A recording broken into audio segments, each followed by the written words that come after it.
I had a wonderful grandfather who said, I never acknowledged that my wife and I lost a baby 35, 45 years ago, whatever it was.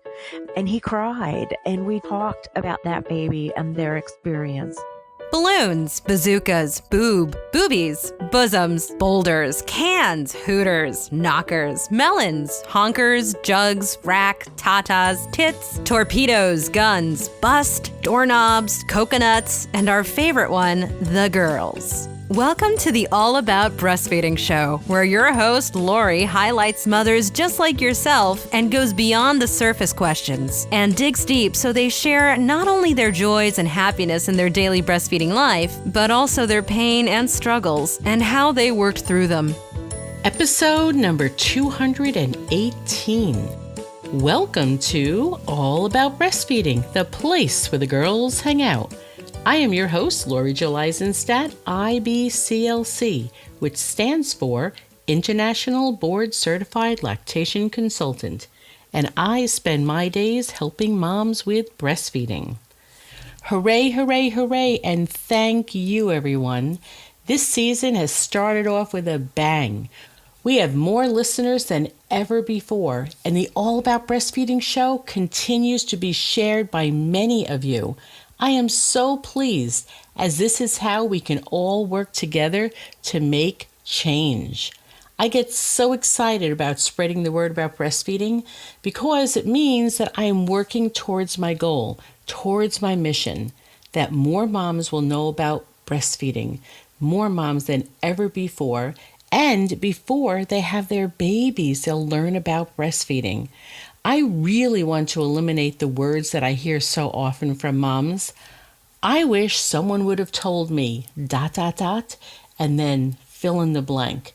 I hear this so often and it's so infuriating.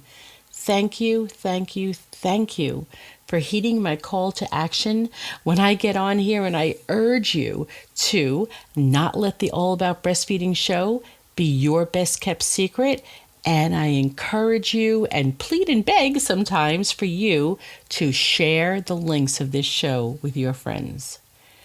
I'm going to give you a little heads up on today's show. We are talking about a subject that might be difficult for you to listen to. The subject matter, it's important and it's for everyone. And yet I feel that you should have the option to decide if you're ready to listen to this today, or perhaps another day might be better. For each one of us, it just depends on what stage of pregnancy or birth you might be in. It depends on how you're feeling emotionally that day. I sure hope that you do listen to the show, because even the shows that are hard to hear, the shows that we don't ever really want to listen to because we just don't think we will need the information, well, these shows, like today's, are usually the ones that we need more people to hear, particularly if you're a healthcare provider who works with moms and babies, obstetricians and midwives, nurse practitioners, physician's assistant, birth and postpartum doulas, and yes, lactation students and IBCLCs. Please do not shy away from today's show. We need you, the mother's providers, to be there for her when she suffers an infant loss. Whether it be in the first, second, or third trimester, a stillborn, or shortly thereafter. Mothers need you, need your help. They need the information you have in order to best take care of themselves. Pregnant parents need to hear this show. You will want to learn how to help yourself, and you will want to know how to help others who find themselves dealing with this trauma. It doesn't help to put our head in the sand when it comes to this topic. It is a very uncomfortable place for anyone to be in, and I get that.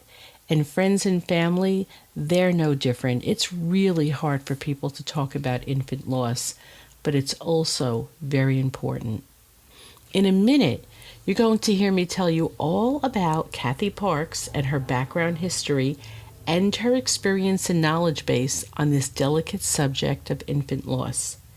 Before I do, I just want to make a plea to my IBCLC colleagues and students. Muster up the strength you need to learn about how to help mothers who have suffered an infant loss. Moms and dads and families, they're depending on you. I say this from experience because one of the first moms that I had to help in this situation, I know I was not fully prepared as an IBCLC. I learned, I researched, I got information on my own, and I became much better at it. But I know I could have done better for that very first mom I worked with. As a young mother, I had 2 friends who suffered infant loss, both with a full-term baby that was stillborn. I know I should have been more helpful to Anna.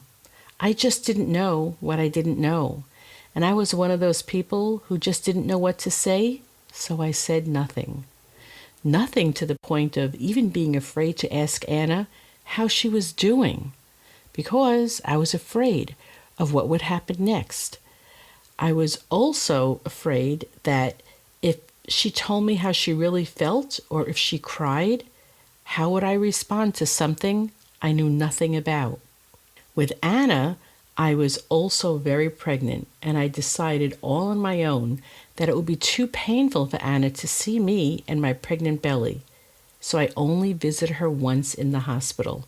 And later on, I find out that 2 of my girlfriends did the same thing.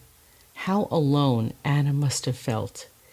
I know now how much that must have hurt to her, but I just didn't know any better. This was over 25 years ago, and only recently have I given myself permission to not feel guilty. I learned so much from Kathy Parks today. As an IBCLC, I'm always learning all I can do to better help and serve the families I work with. My hope for this show is that when the music fades at the end of today's show, you realize that you are grateful for the pearls of wisdom shared by Kathy, and that one day, when you are in a position to be there for a friend in a way that is truly meaningful, you will have the information. Please, everyone, enjoy today's show. Kathy Parks is a registered nurse, an international board certified lactation consultant, a fellow of the International Lactation Consultant Association. She has a master's in nursing education degree and a bachelor's degree in psychology. She has been an IBCLC since 1992 and has worked with mothers and babies in a wide variety of breastfeeding situations in both the hospital and in private practice. Kathy is a certified peer counselor trainer for the Texas WIC department. Kathy is also a Compassion Fatigue Educator, specializing in perinatal and infant loss. She provides breastfeeding experiences to families of all types and sizes. It has been estimated that 1 in 4 pregnancies results in miscarriage or stillbirth. What some people don't realize is that lactogenesis 2, or milk production, begins any time after 12 weeks of gestation. Many moms who experience a loss will produce some milk, and many moms are not prepared for this and are at a loss for how to deal with their grief, the milk, and the emotions that come with it. I'm so glad that Kathy is here to help us, experts and moms, all learn together about the choices that moms have concerning their supply after loss. Kathy, I would love to welcome you to the All About Breastfeeding show today. Thank you so much, Lori. I'm looking forward to trying to help people who are learning about loss and lactogenesis 2, or the milk, quote unquote, coming in, which we really don't use that terminology anymore, and what to do about it. Like you said, 1 in 4 recognized pregnancies ends in an early loss. And my experience in the hospital is that moms who experience a loss go home as quickly as possible, within hours to maybe 12 hours. Lactogenesis 2 doesn't start until day 3, day 4, day 5. And they're at home grieving by themselves. And not knowing what to do with what's going on with their body, right? Correct. Those moms may get engorged, may have leaking of milk, may be in pain, may have a low-grade fever, all the things that go with that milk supply being born, if you will. And because of the loss, many hospital staff are not as comfortable talking about lactation following the loss. I found that it was very important in our facility to include an IBCLC on the team of people that worked with parents who'd lost a child, because they go home, they have to deal with this all by themselves. They don't know the choices. And frequently the information that's shared with them by backdoor neighbors or best friends is not the most comfortable or most effective way to reduce the milk supply or to pump and donate that supply. In my years as an IBCLC, I had very little experience with this. And when this happened, I was frequently at a loss, or I think at a minimum of how to help mothers. I wonder, how did you as an IBCLC learn how to help mothers who experienced a loss? Were you mentored by someone, or were you like me that I learned from mothers themselves? I did. I learned from moms from attending PLIDA conferences, and we'll talk about PLIDA in just a minute. But the first thing that really took me to this particular passion of mine is the loss of a grandbaby. My daughter lost her third baby in utero, and the things that I helped her with just had been born of my research, my conference attendance, and just the love of a mother for a daughter who'd lost her own baby, my grandbaby. And so I found that getting more active in organizations like PLIDA, which stands for Perinatal Loss and Infant Death Alliance. It is an international organization that is composed of a few of us as IBCLCs, but also nurses, psychologists, psychiatrists, counselors, funeral directors, other mothers who have experienced loss and have developed things that can help moms in that situation, like weighted teddy bears, like footprint, like jewelry made from breast milk. There's so many things that are involved in these conferences, and just being able to talk to other people outside the realm of the IBCLC.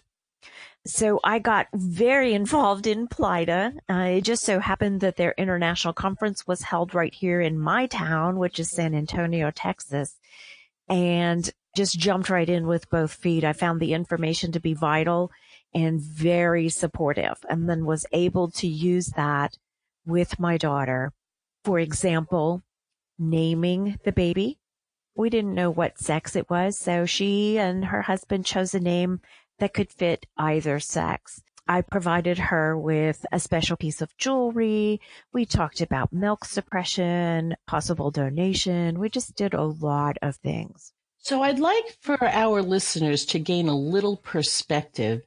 Are you able to share what it was like for women in, let's just say, the 50s, 60s, 70s, 80s who experienced a pregnancy loss, and what that was like? And it will be pretty obvious why we needed to make changes, I think, once you explain what that was like.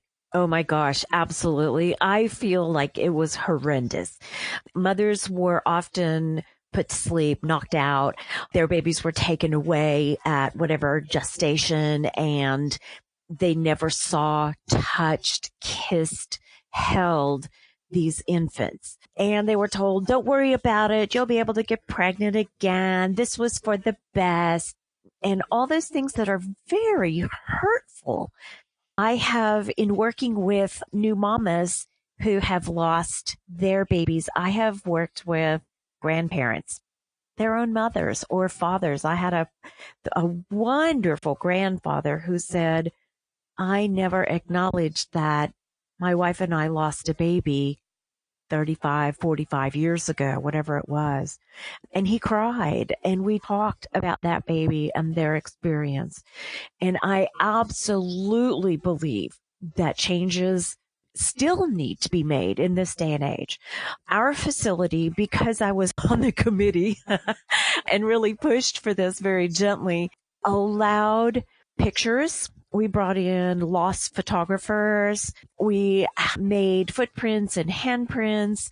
The parents were offered to hold their baby no matter the size or the look of their baby. They were coached prior if it was an early loss or if it had been an extended loss in utero and the baby was already looking a little like that.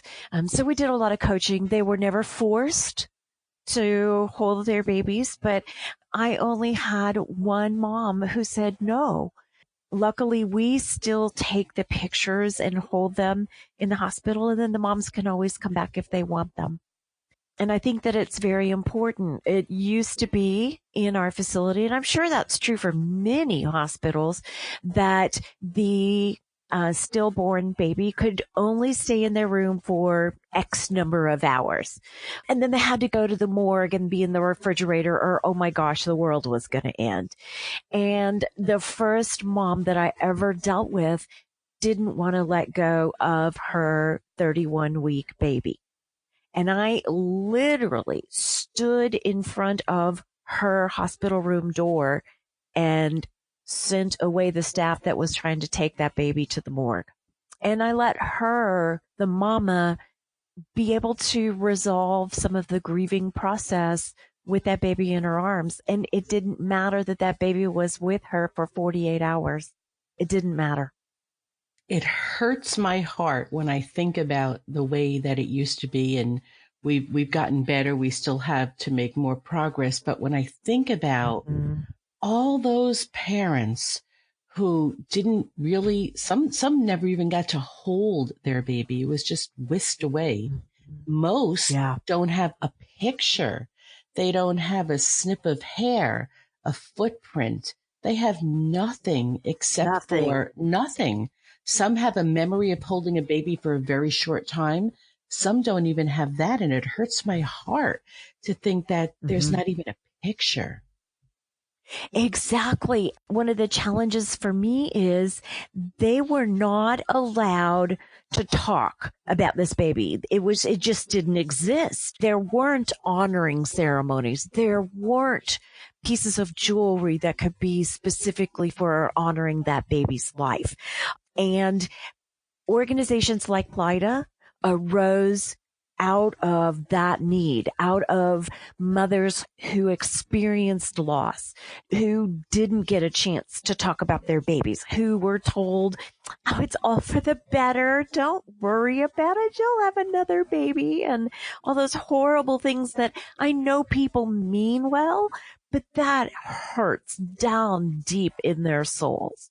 And so now we talk about, there's going to be anniversaries when it'll be harder. I would often follow up at precise times with very themed letters around the holidays, especially Thanksgiving through New Year's. That whole holiday season was very tough for most people. The anniversary of the loss itself, the anniversary of the expected due date, all of those things. And then, of course, the next baby and the pregnancy and the fears. Nobody acknowledges that. And nobody calls that baby that they lost by name. And they want to talk. Everyone else is uncomfortable and they don't know what to say, so they just don't talk about it. Yes, as if this baby never existed. Yeah, correct. You are talking about helping other people coming from your experience with your daughter. And I would love to know what happened from that experience with your daughter that really made you say, I need to do something here? I think probably the most important thing was just being able to grieve myself. You don't expect that. I didn't expect that, even though I was a compassion loss educator. I didn't expect to hurt the way that I did. And if I hurt as a grandmother, imagine the pain for moms. It has to be multiplied by 1,000. And to me, that's very important. We need to acknowledge that pain, allow moms and dads and grandmothers and grandfathers and brothers and sisters to talk about this and to make it okay to talk about this loss. And for the moms to know that there's a potential for their milk supply coming in. And what do we do to keep you comfortable and to meet your goals, whatever they might be? Do you feel that providers have become better at talking about loss? It's funny that you should ask that, Lori. I think some, yes. I think providers in general have definitely improved. We see hospital and birthing facility policies now that talk about loss. FLIDA put out policy statements in a notebook, and I authored the one on loss and lactation. Those are available for anyone to download free of charge. So if IBCLCs, if CLCs, if physicians, nurses are listening to this, just go to www.plida.org, and you can download those example policies and statements on all the different aspects of loss. However, I still find, and for a lot of reasons, many healthcare providers don't feel capable of dealing with this issue in general. Many OBs pop in, check the fundus, make sure the mom's not bleeding, and then they're out of there. It's rare that I see an OB/GYN who stays with the mom, talks about lactation, talks about loss. Nursing staff, and because I took care of the nursing staff also when it came to loss, I gave them permission to opt out of caring for this mom. And it may have been because they themselves lost a baby. It's too close to home. You don't want to go in and be cold-hearted to a family that has experienced a loss. All they really need is somebody to sit with them, to acknowledge their loss, to allow them to talk, to cry, to scream, whatever it might be. And there are several organizations that you're probably quite familiar with that come in and do a good job of working with the moms and educating them about what they can experience after loss. And in addition to the work that we do, I remember when I first started at a major hospital here in Phoenix, I remember one day I went and I was about to knock on a door and I saw a rose taped to the outside of the door. Something in me made me hesitate, go to the nurse's station and say, what's that about? And they told me that she experienced a loss. And I was so glad that I hesitated because I was about to go in and ask how breastfeeding was going. And I think many IBCLCs have been in those very same shoes, Lori. We don't know unless we ask. Yes, it would have been just horrible. And I thought, here I am. I'm even a staff person and nobody even told me what that even meant. And that was so simplistic, but I didn't even know what that meant. And thank goodness that hospital and others around here have become much better, more educated, and really do a great job of helping moms through their journey of a loss. And I think that I agree. I mean, I know that I agree with you that providers, we still need a lot of education. And then we, of course, need to take it to the next level, which is lactation, because just as you said before, there's no reason if they don't have a medical issue for them to hang around the hospital, right? So they are out quicker and they're home. And nothing may happen the first 24, 36, 48 hours, but then things start to happen in their breasts and their mind is maybe not even understanding that this might happen. And so they're having to deal with all of the emotions and then the changes in the breast tissue and the confusion with that. And worse yet, no one to call, no one to ask these questions of.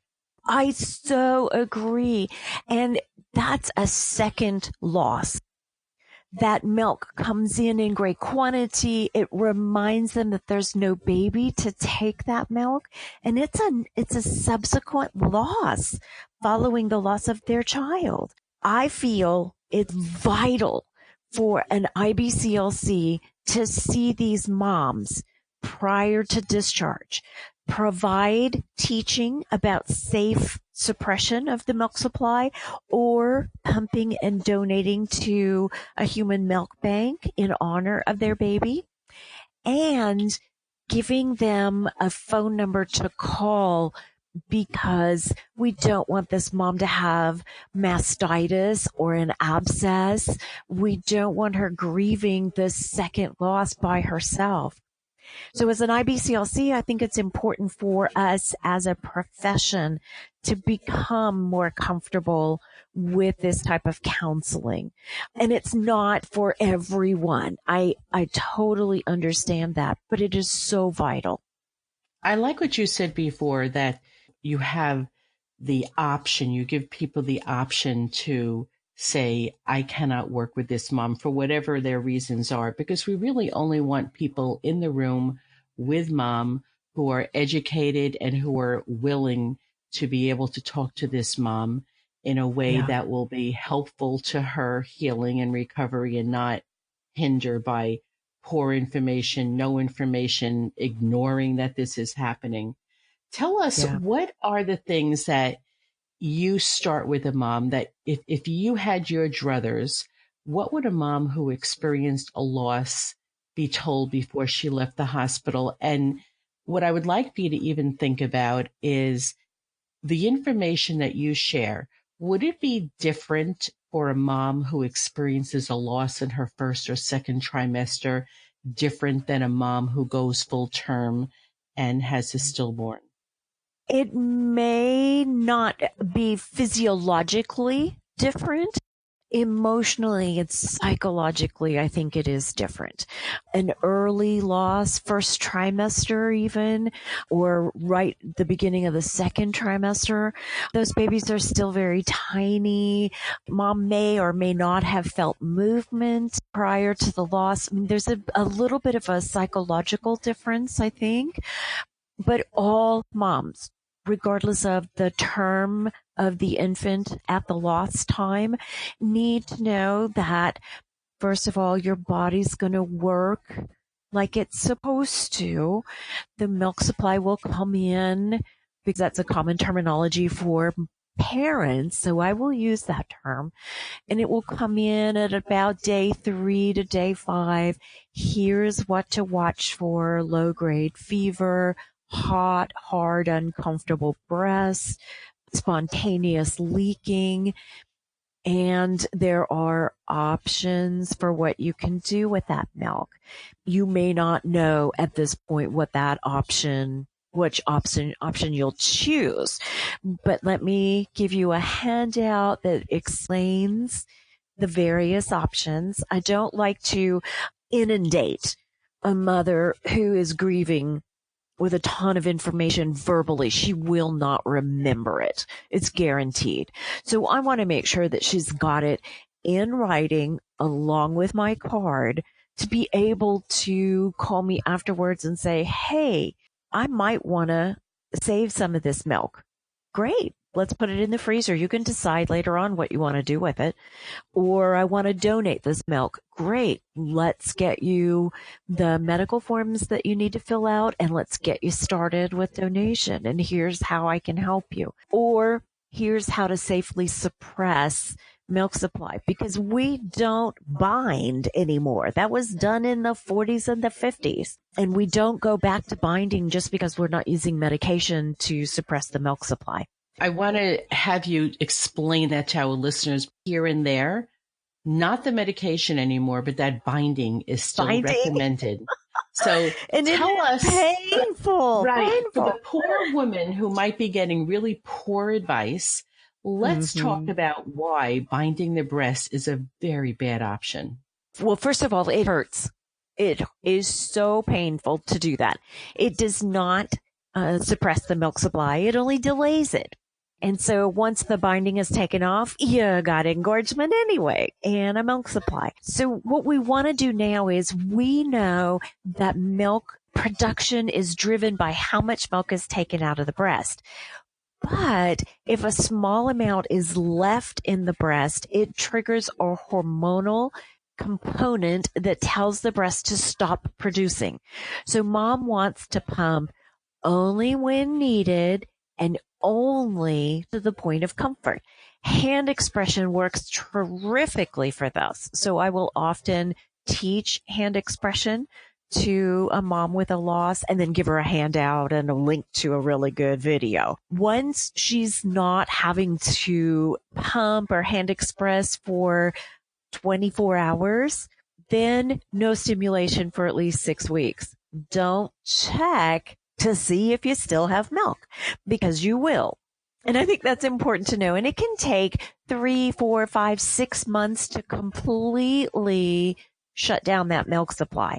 So mama may have spontaneous leaking with the crying of another baby during sex, thinking about or talking about the baby. And to know that that's normal and, deal with that as part of the grieving process. I was glad that you mentioned that because the urge to check is very strong. And we know that you can check for weeks and weeks and you will always be able to squeeze out a little milk, if not more. Exactly. And I've had moms that are 6, 9, 12 months postpartum and still checking and still making milk. So that's why I say no stimulation whatsoever. But one of the things I offer through Breastfeeding Perspectives is free counseling for loss. And I have a HIPAA compliant network. I can do that online and there's no charge for that. And that's just because this is a passion of mine. Wonderful. Thank you. Taking a little break to talk to you about my shameless promotion. If you missed last week's show, I explained about my new favorite acronym. It is Shameless, SHAMELESS, which stands for Spending Hours at Maximizing Exposure Leverages Endless Sales Success. What shameless means to me in relationship to the All About Breastfeeding show? Well, I must constantly work at this podcast thing, and I must constantly work on promoting it. Let's face it, if I don't do shameless promotion, I will end up with what I call nameless promotion. Nobody will know who I am or where to find me. My shameless promotion for today, I would like to direct you to www.allaboutbreastfeeding.biz/Skype, SKYPE. Why would you want to schedule a Skype consult with me? Well, there are many reasons why. Let me give you some of the most common reasons moms schedule a consult with me via Skype.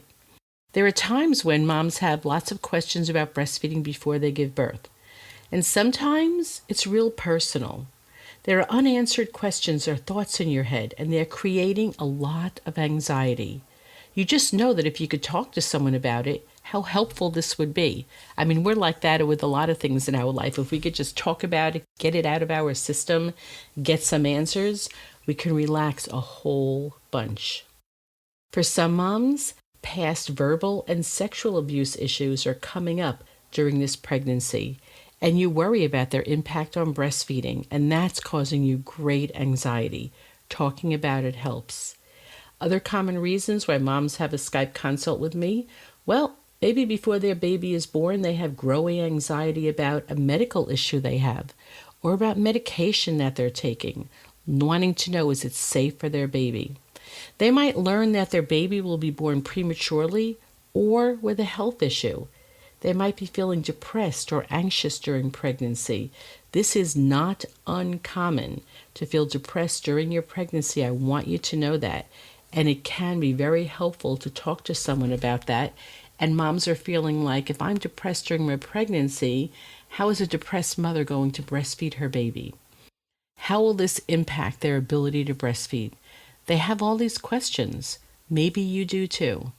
I commonly hear from moms who maybe they had a rough previous breastfeeding experience and they want to be able to talk it out before the new baby comes and learn about preventing some of the same challenges that perhaps they had. Some moms learn they have a medical challenge that will affect their milk supply and they need more information on how to manage this. I have moms connect with me via Skype because they simply just cannot get to a breastfeeding class, or they cannot coordinate getting to a breastfeeding class with their significant other. And we can spend an hour on Skype and get a lot of information, the need to know information that may help you take place of a class that you might not be able to get to. Whatever your reasons for wanting to connect with an expert in breastfeeding, you can do so via Skype by going to www.allaboutbreastfeeding.biz/Skype. For the month of November and December, you will receive $20 off for being an All About Breastfeeding listener. All you need to do is go to that website, go to that page. It gives you all the instructions on setting up your Skype interview. All right, Shameless Promotion Week number 2 is now ending. We are now getting back to the show where our guest, Kathy Parks, IBCLC, is telling us about what the most common questions moms are calling to ask her about once they are a few days postpartum. What is happening in the mothers' lives that they are now reaching out for help after suffering from an infant loss and how it relates to lactation. Back to the show. What is most mothers' reactions? You mentioned before that we want to give them a certain amount of information, but offer handouts to not overwhelm, because we also know, A, it is overwhelming, and B, more than likely, they will not retain much of the information they get. What are you finding that once moms go home and you're getting those phone calls, what are some of the common questions that mothers are having for you? There are probably more than half of the moms who just want to get rid of it, make it go away. I don't want to think about this anymore. And so we talk about safe, comfortable suppression. I always encourage them to keep a little bit of milk in the freezer. You can make jewelry out of it later. You can add it to the casket at the burial. There's so many things you can do, but it's better to have it there just in case. You can toss it in a year when you haven't done anything with it, rather than throw it all away and then be wanting to have done something later on. I find that many moms in past losses haven't been given any of those options, and they find out, wow, I could have had a piece of jewelry made with breast milk. I really wanted to be able to do that. So having it there just in case, I think, is a very important thing. I love that you give them that option, because they're in a position of not knowing anything. And you're providing some information, let's say, just even to tell them to hang on to some of their breast milk. You can always get rid of it, but if you don't hang on to it, you then lose that option of doing something with it, such as jewelry. I love that you made the suggestion to add it to the casket. There are many more things that can be done, but if they're not told to just hold some, they lose that option. I agree. And there's so many things that are kind of thrown at parents and grandparents during a loss situation. Information overload is tremendous, because they have to think about, do they go for a common burial? Do they have to contact funeral home and arrange for the burial and the funeral and the whole 9 yards? Do they take the baby home? I mean, there's so many things to have parents choose, some of them before they even leave the hospital. And they're trying to grieve. They're in shock over this loss. It was, in most times, unexpected. And I think it's such a hard time for parents. And we need to find that fine line between overwhelming and not providing enough information. Tell me about the mom who initially decides that she, like you said, 50% are like, and that's my experience, that they just, make it go away. I just can't deal with any of this. And so I understand that. Well, what about the mom who that's her initial response, and then you get a call a few days or a week later saying, I'm thinking about pumping and donating? Mm-hmm. The good thing about the milk banks in the United States, they're part of the Human Milk Bank Association of North America, and they will take any amount. Normally, a donor has to have a minimum of 100 ounces to begin their donation process and fill out a lot more paperwork. But in a loss situation, they will take any amount, whether it's 5 cc's or 5 gallons. The milk bank will take it as long as mom has filled out this slight amount of medical information that they have to maintain for their records. Even if she initially decided to suppress the supply, if she's doing it the way that we've talked about with that slow, gentle suppression, she can still bring back at least a partial supply. And I've had moms do that and then donate it in their baby's name. So on the bottles of breast milk, it will say, the date it was collected and how much is there, their donor number, and then for whatever the baby's name is. And I cry whenever I get that milk because it's so precious. It's a part of that baby's life. And I feel very honored to be allowed to be a part of that. What are some of the reasons moms are giving you for wanting to donate their milk? Because I've spoken to probably more people than not that think it's odd, it's weird, it's they just don't understand it. So what are some of the things that you're being told? The moms that I've worked with that have pumped and donated want to maintain the memory of their baby and to help other babies. So some of those moms have chosen to make the 2-hour drive to the milk bank in Austin, is where we donate, and to go in and see where the milk is processed, see what they do with it. The milk banks, many of them have a wall of babies that have been saved by donor human milk. And just allowing that mom to be able to see the effects that the milk that she's providing can have.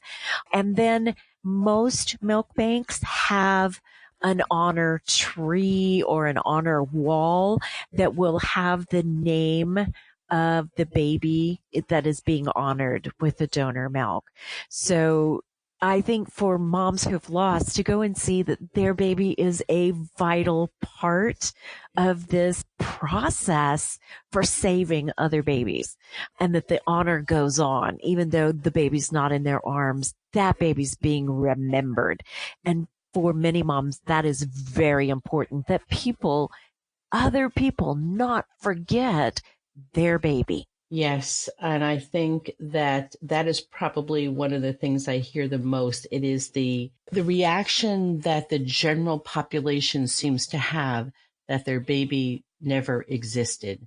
And this is one way of, honoring their baby and of helping to save other lives. It makes a difference. It really makes a difference.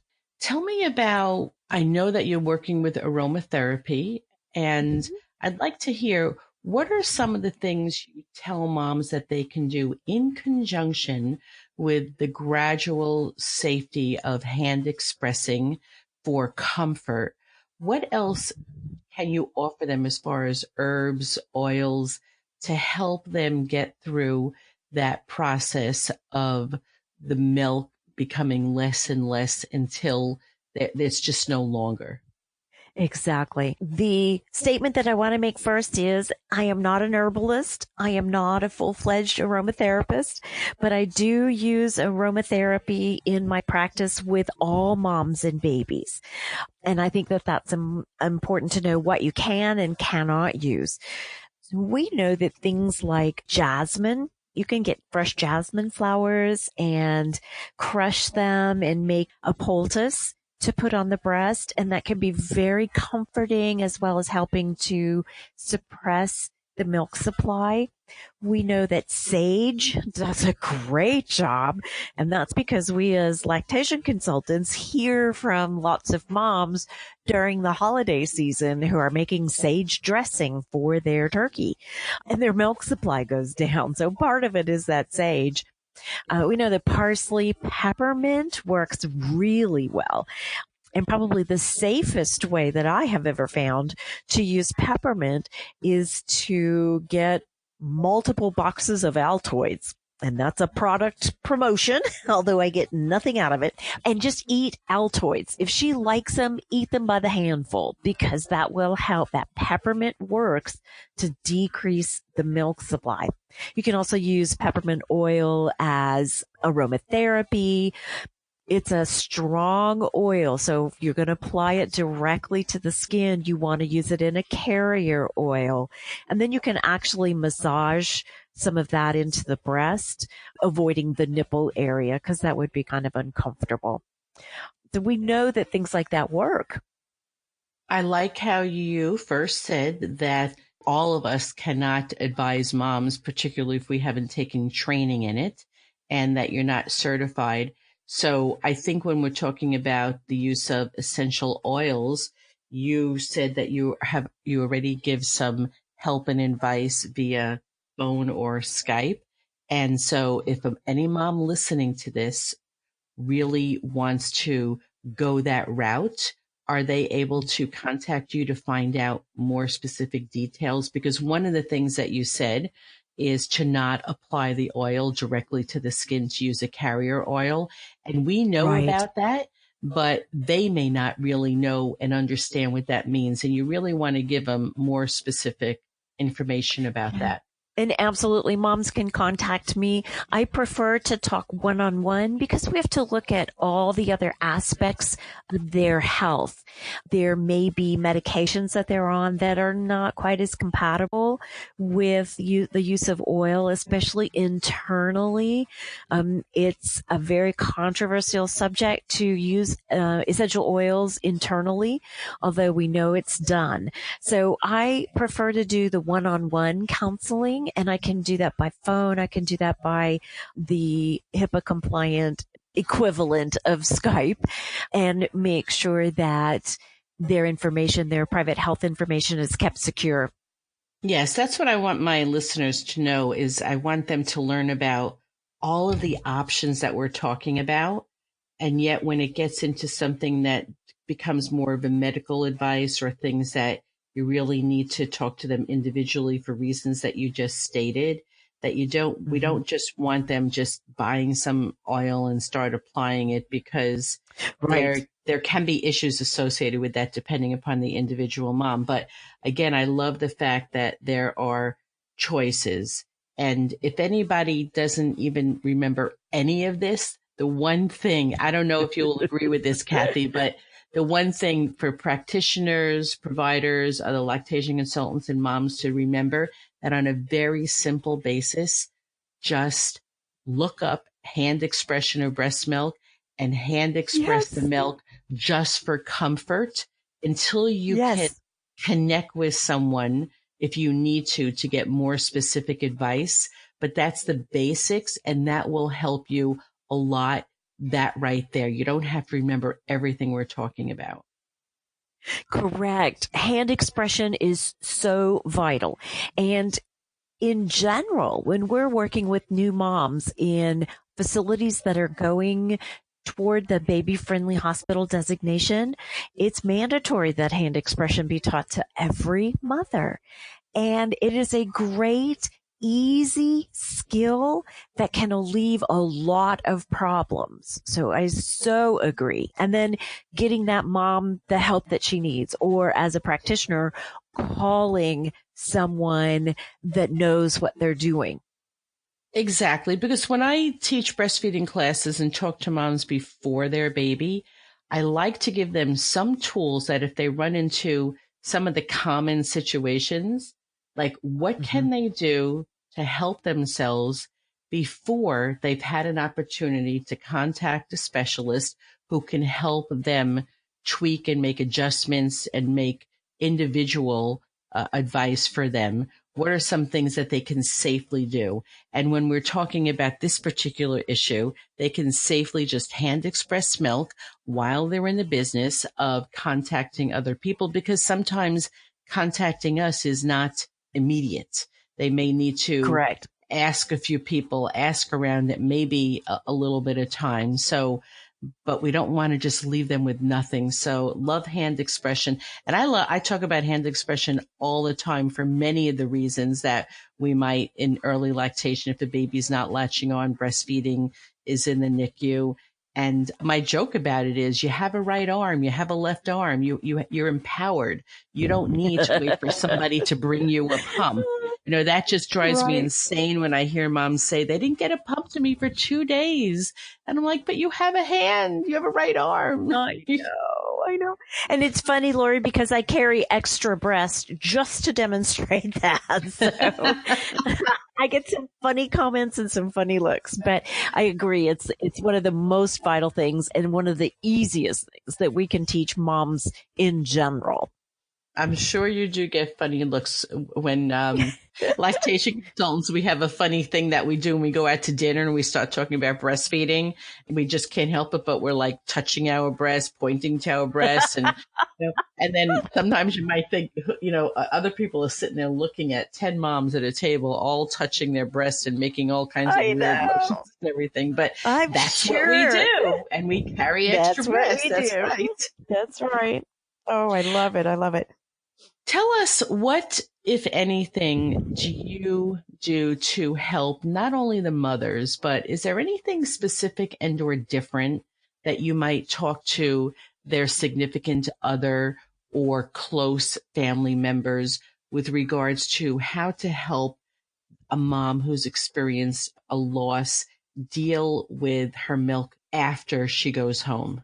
I think that's really important to bring in the rest of the family. I'm not moving in with this family. So empowering daddy, partner, grandparents, sisters, whomever, to know what to watch for in the way of mastitis, what to watch for in the way of postpartum depression, the things that would be really important to seek extra help from outside of the family, to know that mom is going to want to talk about this at some time, and it will be painful for everyone to be able to do that, but it's a very important thing to do.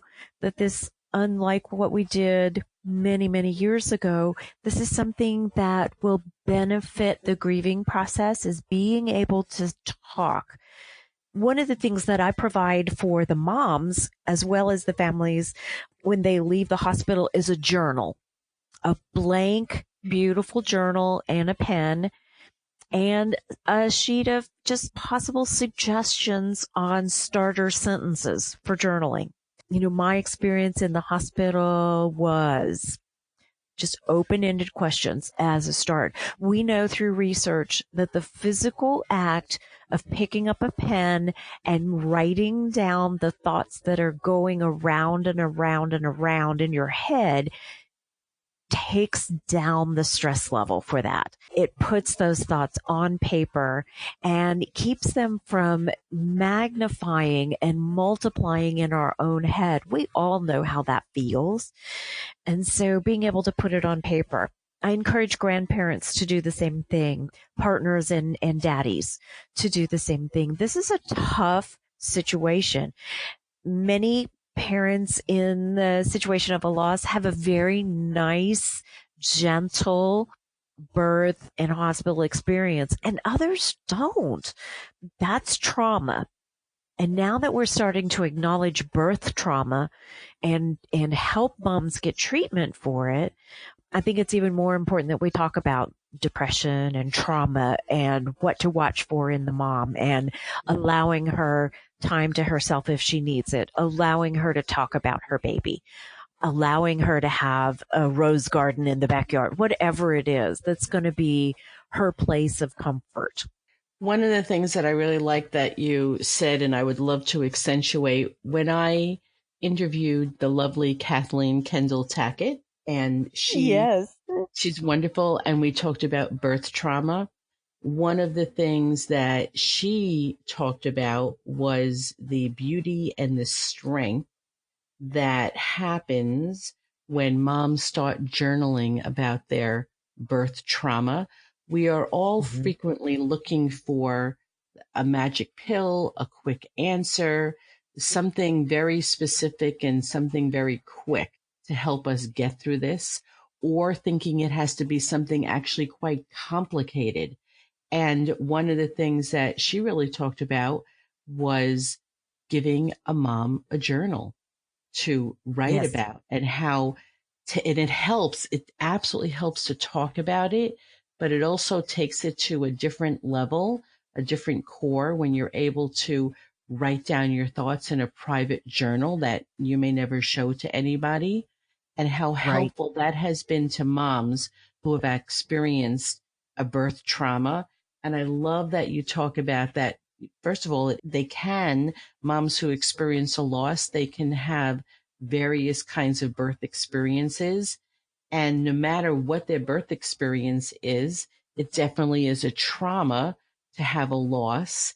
And then again, they're sitting there, like you said, they call up, I just want to get rid of this milk.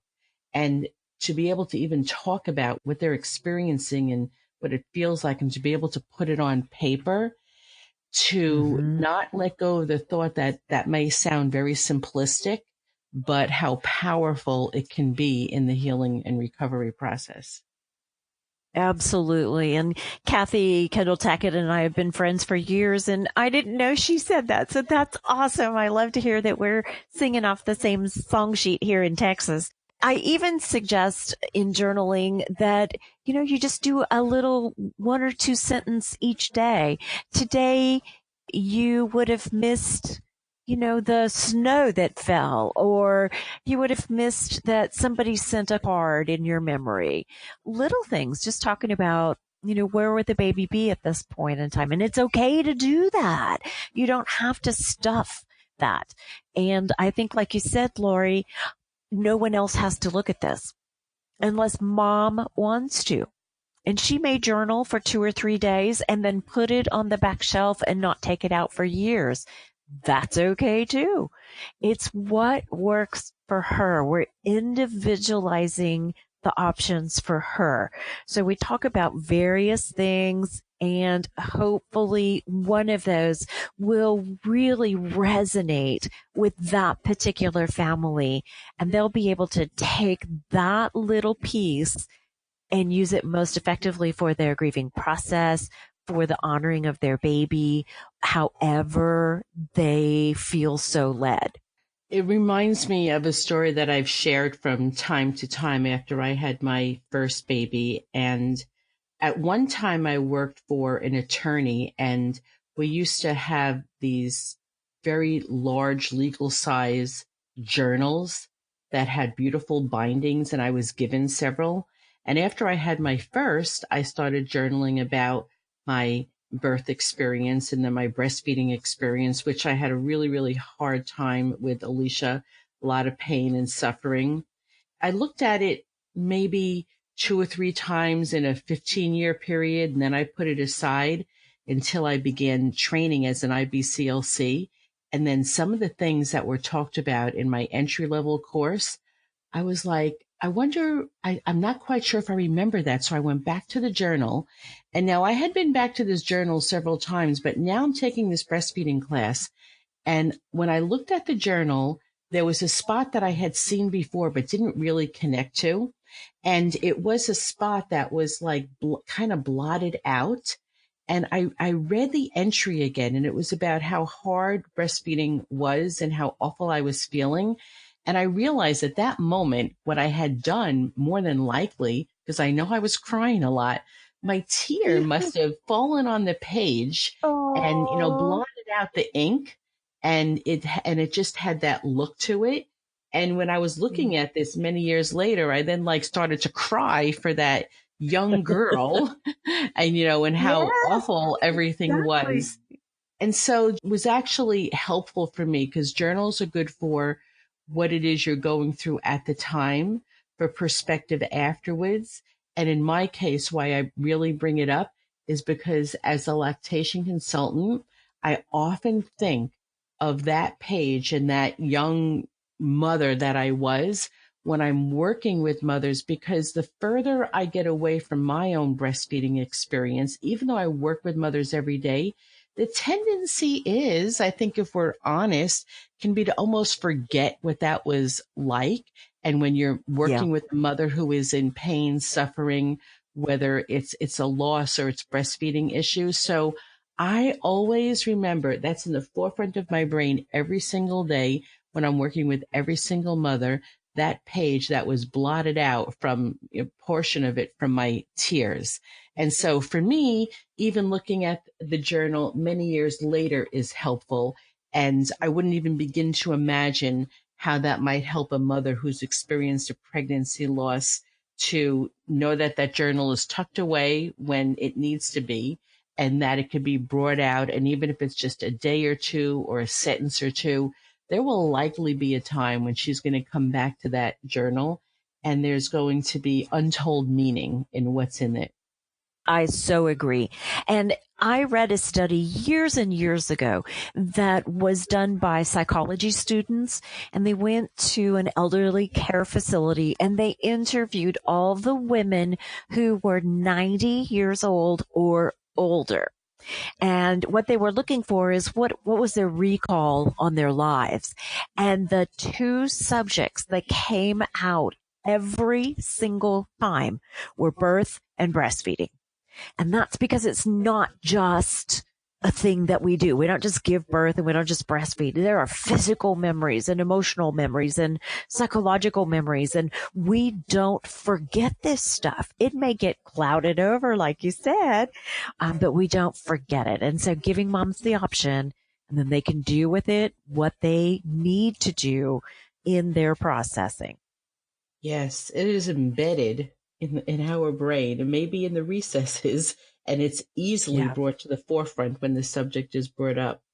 Kathy, we've learned so much from you. Is there any one thing that, because I don't specialize in this particular aspect, I have knowledge and I can help moms, but is there any one specific thing that I have not brought up or subject that you would like to share with me and my listeners about the topic of pregnancy loss and those first several days, first several weeks with your milk? Well, the first thing I would say is there's help. Get help when you need it. And when I give this presentation in person, there's a couple of things that I talk about. And I think there are many, many, many of us who are familiar with the book, I'll Love You Forever. Oh, yes. And I still cry when I read it. I was acquainted with that book while I was in nursing school. We were doing the OB rotation. They took the book, made slides in a PowerPoint of each of the pages, and then read it to us in a darkened room with 500 nursing students. So there was not a dry eye in the house. Now, when I started looking more at this book, the author, who's Robert Munsch, wrote this initially as a song after he and his wife had two losses. And he would only sing it to himself. And that was his song to his dead babies. And then he started talking about it at a university presentation, and he wrote the book. Well, I don't think a lot of people know that that's why the book was there. And to me, that's so sweet. That is just so sweet. And it gives even more meaning to that book. So get help. That's the best thing I could say. And we'll work with you to get through this very, very, very tough situation. Thank you for that. I love that you mentioned Love You Forever. And many other parents may be able to say the same thing, but I only have my own perspective. But I have 3 children, and with each one, I have a special song or a book with. And with my third, Love You Forever is our special book. And I sang it to her upteenth million times, and I sing it to her frequently in between and for her birthday every year. I do like a YouTube video, copy and paste one of those. And I do actually Robert Munch's, and I send it to her on her birthday. Yes. But one day a few years ago, and I was doing some of that research, and I learned exactly what you did. And she wasn't too thrilled with that, because it then took on a whole different meaning. Like, I agree with you, and it means even more to me, but she prefers not to think of it that way. So, and I can understand. I don't blame her. I don't blame her either, but I didn't want to change that, because it was all love and rainbow and happy hearts before. And then I enlightened her, because I thought it was pretty cool, but not really thinking too much about how she was going to take it. But yes, how interesting that's why he wrote that song. I know. One thing I would say too, Lori, is for the providers that are listening, I would say take a couple of hours, go on YouTube and actually search for the videos that families have made about their baby that has been lost. Get an idea what these families are actually going through. In my in-person presentation, we talk about Layla. And I had permission from Layla's mom to share her YouTube video. So it gives you a better perspective to be able to help families even more kindly and more gently. Yes, thank you so much. I know that many of us are hungry, if you will, to learn more. And I appreciate you sharing with us to check out YouTube videos so we can learn some more. And I think I would love for you to tell a little bit about the work that you do, because I know that you also do speaking engagements, and you do it on this topic also. And I imagine that we can go to your website to see if and when you are speaking on this. So tell me a little bit about your business. I know that you've started a couple of lactation practices and you have specialties. So talk to us a little bit about that. Well, my first practice lasted for 15 years. I had an outside office and had products and pumps and did in-office consultations. And then around the nation, lactation consultants started noticing a change and a need for more IBCLCs in the hospital situation and less on the private practice. So many of us went back to the hospital to work. And I just ended that in June, the last part of June. I ended a 12-year run at a local hospital after getting them to baby friendly. My second private practice, which is Breastfeeding Perspectives, is now 4 years old, and now I am in full-time private practice. So I do in-home visits to help with breastfeeding. I do a lot of speaking, contracting with local practices here in San Antonio and the surrounding areas. But I do speak. I do lots of webinars. I do in person. I love to travel, so I am more than willing to travel to speak and have lots of different presentations, some of which are actually listed on the website. What are you most proud of your time, 12 years spent in a hospital, that you were able to impart your expertise on the staff? What are you most proud of doing? Oh my gosh, we got to baby friendly status, and we were number 18 hospital in the state of Texas and the first hospital in Central and South Texas to get that designation. And to see the whole paradigm shift in the staff was amazing, because when I first came with the intention of getting the hospital to baby friendly, I was told, we don't do breastfeeding here. We don't do the nipple Nazi, all those horrible things that we as lactation consultants hear. And to see that turn around to where they don't need me now. Staff is able to do almost everything that I could do. And that was my goal, is to get them to be able to handle this. And then only the really, really hard stuff comes to me. And that's wonderful, because you said before that I don't go home with the moms. So we need to do the best that we can do in giving them just enough information and, the individual mom, and handouts and references and phone numbers. And with regards to the staff, they're not going to have a lactation consultant for every mom. So we need to try and do our best to train the staff. So I really like that what you said is you're taking your ego out of it and saying, I did my job really well if they don't need me. That's right.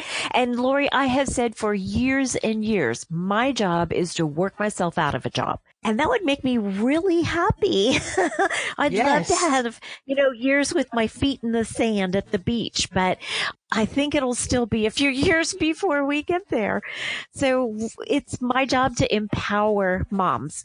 And if you think about the process of birthing for anything, we have moms come in and we take all their information. We put them in our hospital clothes. They eat our hospital meals. We disempower moms. And it's slowly, very slowly making a shift back to where moms are writing birth plans, and those are being accepted by staff. Moms are coming in educated about not being tied down flat on their back with their feet and hips elevated to birth. I mean, there's just so many things that are changing, and breastfeeding goes right along with this. I've been offered large sums of money to move in, and that's not happening. So Right. I want them to be able to do it. And I'm a very hands-off instructor, and I teach the staff to do the same thing. You should be able to show a mom with a model breast and a model baby how to latch, and then let her do it. Because if I do it, and I can do it, I'm really good at it, but I'm not going home with them. Exactly. I love what you said before. This is just a little bit of a few second vent, but doesn't it drive you insane? Like when you first came to that hospital and they're like, breastfeed, we don't do breastfeeding. I'm like, how mothers are giving birth here? What do you mean you don't do breastfeeding? Exactly. And now look at them. They're baby friendly, and we're looking at taking the NICU to baby friendly. I mean, it's amazing, the shift. And several of that staff that have been there the 12 years have gone on to become IBCLCs. And to me, that's astounding. Let's give that lovely hospital a plug. What's the name of it? It's Christus Santa Rosa, New Braunfels. And so New Braunfels is a little German town about 30 minutes east of San Antonio. Well, San Antonio, Austin, and all of Texas is very lucky to have you, Kathy Parks. Thank you, Lori. Do you have any parting words before we say goodbye? To all those people who want to become IBCLCs, make sure that this is your passion, that you love doing this. You don't get paid really well, and that's okay. You go home with a full heart and not maybe a full pocketbook. Love those last words, Kathy. Thank you so much. Tell everybody your website so they can contact you if they'd like to find out more about you, your services in speaking. It's www.breastfeedingperspectives.com. I gotta find a way to make it a lot shorter. Well, we all have our own little take on it, and sometimes our businesses all I always say, how many ways can we have a breastfeeding practice or name it? There's only so much that we can do. Yeah. And breastfeeding perspectives is not one that I've heard before, so kudos to you for that. That's right. All right. Thank you so much. Thank you, Lori. After having spent about an hour listening to Kathy Parks, you realize just how special she is. Her passion and her compassion for her work and the mothers she helps really comes through. I know you heard it as she talked to us about her work as a Compassion Fatigue Educator and how she specializes in perinatal and infant loss. I've spoken with Kathy a few times, and each time she mentions to me how much she enjoys traveling. She enjoys learning about other cultures within the United States, Canada, and Europe. She's a Texas girl, and I just know that nothing would make her happier than to be requested by you or your organization to provide a presentation on this subject. You can use a copy of this show to show it to whoever is in charge of making those decisions about bringing a speaker to your organization. Once they listen to her, they'll just know she's the right person to do a presentation on infant loss and lactation. You can feel free to contact her via her website, Breastfeeding Perspectives. The next show up for this season is Breastfeeding Bites this Friday. Until the next show, bye-bye.